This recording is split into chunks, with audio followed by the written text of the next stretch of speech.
At dahil araw ng gupit ng kuko, lalo na tong isang to, ang haba-haba na ng kuko, bait-baitan yan dalawa na yan.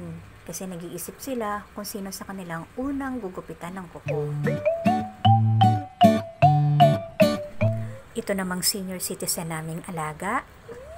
Malakas ang tenga niyan kahit na ganyang senior citizen yan. Pag narinig niya yung salitang yapay, agad yan. Titingin sa'yo, parang nagmamakaawa kasi alam niyang tinapay yun.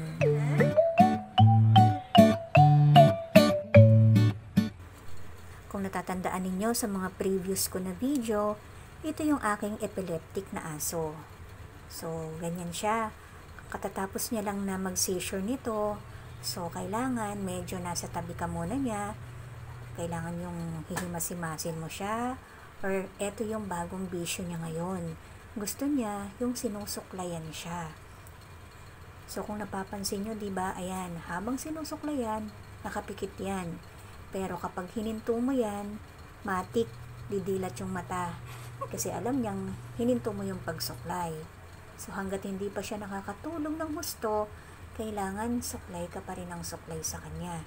Ganyan siya. Medyo nagiging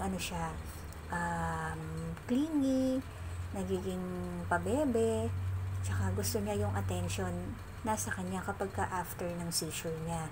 Pero ang maganda lang, nakakalma siya kapag ka sinusuklayan siya ng ganito. So, diba? Ganyan yung mga ala ko. So, paano? Hayaan ko muna tong makatulog para ako naman, makagawa naman ako ng gawaing bahay. Panoorin niyo na lang po itong video. At kung nagustuhan niyo po, pakiclick lang po yung like. At pwede rin pong mag-comment. Happy Sunday!